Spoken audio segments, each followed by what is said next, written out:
کے بل گرے، جو ہی گرے فوت ہو گئے۔ اللہ کے نبی اپنی اونٹنی سے اترے، اس کے سر کو اپنی گود میں رکھا، جبرائیل امین آ گئے، کہنے لگے یا رسول اللہ صلی اللہ علیہ وسلم صحابہ کو خوشخبری سنا دو، اگر کسی نے جنتی کو دیکھنا ہے یا رسول اللہ آپ کی گود میں پڑا ہوا۔ اللہ، ایک لمحے کے لیے نبی کی زیارت کی، فوت ہو گئے ایمان کی حالت میں، اللہ نے جنت واجب فرما دی، جنت واجب فرما دی۔ خیال کر، کسی صحابی توہین نہ کر، اپنی آخرت برباد نہ کر۔ میں کئی تقریروں میں کہہ چکا ہوں، میں اپنی والدہ کا نام بتاتا ہوں، اپنی بہنوں کا نام، اپنی بیٹیوں کا نام بتاتا ہوں، میری بیٹیوں کا نام لے کر، میری بیوی کا نام لے کر تو گالیاں دے، میری اماں عائشہ کو گالی نہ دے، اس پر بکواس نہ کر۔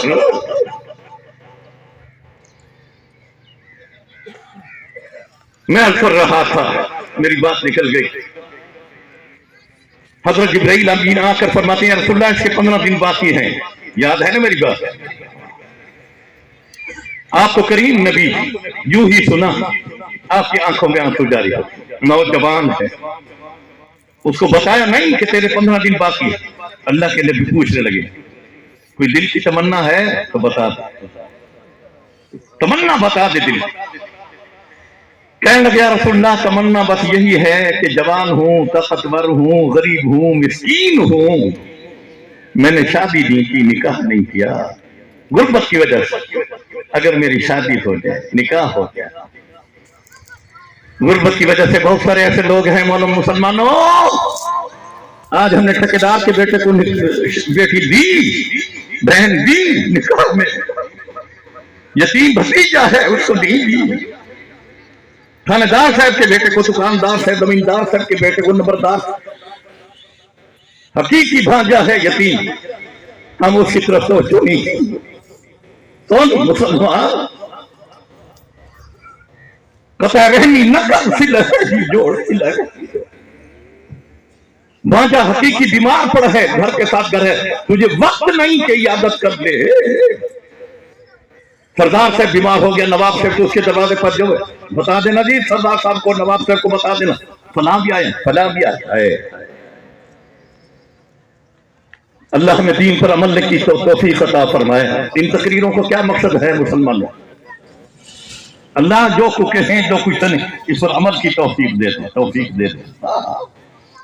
دین تو ہمیں یہ کہتا ہے کہ خبردار تو پھل لے کر آیا ہے اس کے چھل کے دروازے پر نہ ڈال، کہیں یتیم بچوں نے بھی سیچ بچوں نے دیکھ لیے اور وہ کہنے لگے کہ آج ہمارا حقہ ہوتا تو ہمارے گھر میں پھل فروٹ ہوتا، اگر وہ بل بلا اٹھے تو تیرا گھر تباہ نہ ہو جائے۔ اتنا اونچا محل نہ بنا کہ غریب مسکین کی کہیں ہوا اور دھوپ بند نہ ہو جائے، کہیں اللہ جنت کی ہوا سے تجھے محروم نہ کر دے۔ یہ دین ہمیں کیا منظور ہے؟ ہائے، میں عرض کر رہا تھا کوئی تمنا، فرمایا یا رسول اللہ نکاح دی۔ آپ نے ایک انصاری صحابی بیٹھے تھے رضی اللہ عنہ، رضی اللہ، صحابہ بھی صحابہ، یوں جب دیکھا فوراً کھڑے ہوئے، لبیک یا رسول اللہ، حل اندک بنت، فرمایا بنتان یا رسول اللہ، آپ ایک بنت بیٹی کا، 2 بیٹیاں ہیں جوان میں، فرمایا ایک بیٹی اس کے نکاح میں دے۔ فوراً نکاح ہوا، اللہ کے نبی نے نکاح فرمایا، لے کر آئے، اس کی والدہ کو بھی ساتھ، نکاح ہو گیا۔ آپ نے کچھ سامان بھی دے دیا، مال بھی دے، لے جا اپنی بیوی کو گھر لے جا۔ لے گئے مدینہ سے باہر کے کسی بستی میں، ہفتے کے بعد پھر آئے۔ میں آپ کے اس کنڈے پر یہ جو اپیل ہوئی مولانا نے، شاہ جمال صاحب نے جو، اس پر بات کر رہا تھا۔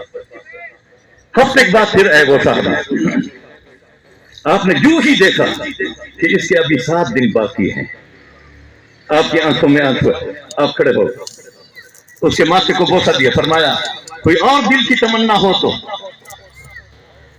یا رسول اللہ صلی اللہ علیہ وسلم مدینہ کے بازار سے گزر رہا تھا، مٹھائی بن رہی تھی، جلیبی بن رہی تھی، بڑی مدت ہو گئی میں نے مٹھائی نہیں کھائی، جلیبی نہیں کھائی غربت کی وجہ سے، یا رسول اللہ بہت دل چاہ رہا ہے جلیبی کھانے کا، یہ تمنا ہے۔ نبی کے صحابہ بھی ویسے جس طرح اب کے سامنے بیٹا بات کر رہا. اللہ اللہ. تو آپ صلی اللہ علیہ وسلم نے صحابہ کو دیکھا, صحابہ دوڑے, ایک ٹوکری بن گئی مٹھائی. آپ نے فرمایا لے جا, تو بھی کھا, اپنی بیوی کو بھی کھلا. اللہ. اور حدیث میں آتا ہے عائشہ صدیقہ فرماتی ہیں بعض مرتبہ جب اللہ کے نبی گھر میں کھانا تناول فرمایا کرتے تھے تو لقمہ توڑ کر میرے منہ میں دے دیا کرتے تھے, اور میں بھی لقمہ توڑ کر رسول اللہ صلی اللہ علیہ وسلم کے منہ مبارک میں دے دیا کرتی تھی. اللہ. بیوی کے ساتھ مل بیٹھ کر کھانا کھانا بھی سنت ہے, سنت ہے. پٹھان بیٹھے ہوں گے تو پٹھان اس سنت پر عمل نہیں کرتے. اللہ ہمیں توفیق عطا فرمائے. بہت اچھی بات, جزاک اللہ خیر. پٹھان کی بات آگے طلباء کو میں ذرا جگا دوں. حضرت میں نے مدرسہ جب کھولا, والد صاحب کا مدرسہ رحمۃ اللہ علیہ, تو ایک پٹھان بابا آیا ساتھ ایک بچہ لے کر آیا. وہ ساتھی میں نے کہا جی قاری صاحب اس کو انسان بنا دو, حافظ قرآن بنا دو, اس کو قاری القرآن بنا دو. استاد جی میں اس کو بہت دور سے لے کر آیا, وانا سے. اب میری تقریر وانا میں ہے, اگلے ہفتے میں وانا جا رہا. وانا سے لے کر آیا, میں نے کہا بٹھا دو, اس نے بٹھا دیا. میں نے پوچھا اس کا کیا نام ہے؟ کہنے لگا غضب خان اس کا نام ہے, غضب خان. میں نے کہا غضب خان ایک عجیب نام ہے, مانا جانتے ہو غضب خان کا؟ ہاں کہتے بالکل جانتا ہوں. میں نے کیا مانا ہے؟ خدا کا قہر. تو کیوں رکھا ہے خدا کا قہر اس کا نام؟ کہتے ہو ساری بستی کو اس نے قہر پر ڈالا ہوا ہے, سارے گھر کو قہر پر ڈالا ہوا ہے, اس لیے تو میں نے غضب خان اس کا نام ہے. میں نے کہا بٹھا دو. 6 مہینے میرے پاس رہا, قرآن یاد کرتا رہا, 3 پارے یاد کر. گھر گیا, واپس آیا ہے, ابا بھی ساتھ ہے. میں نے دور سے دیکھا ہوا ہے. ہاں میں نے کہا غضب خان راکھا لے ہو, غضب خان راکھا. اس کے والد قریب ہو گئے. استاد جی میں نے کہا جی اب اس کا نام غضب خان نہیں ہے, بہت نیک بن گیا ہے, ہم نے اس کا نام جبرائیل امین رکھ دیا ہے.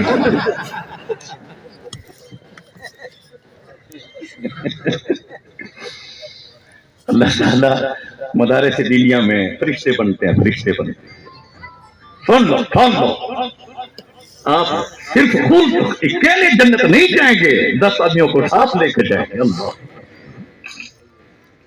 میں اگر اس موضوع پر بیٹھا رہا بہت وقت لگ جائے گا. اللہ. اور والدین کو جنت کے تاج پہنائے گئے, جنت کے تاج پہنائے گئے. حضرت میں مشکات شریف پڑھ رہا تھا والد سے رحمۃ اللہ علیہ, اور یہ آپ کے تعدیث نعمت کے لیے, تعدیث نعمت میں نے بخاری شریف مولانا مفتی عاشق علیہ صاحب رحمۃ اللہ علیہ سے مدینہ منورہ میں پڑھی ہے. آیا استاد کا نام تو بتا ہی دوں. میں ابھی گیا جب عمر پر, مفتی عاشق علیہ صاحب کے دونوں بیٹے محمد مدنی بھی اور عبداللہ مدنی قاری صاحب. میں نے کہا جی معلوم ہے آپ کو؟ میں نے کہا کیا بات؟ سر ابا جی کی بات. میں نے کہا نہیں معلوم. وہ جنت البقیع میں جو قبر بناتے ہیں نا, اس کو لے کر آئے, ان سے پوچھا. ہاں کیا بات؟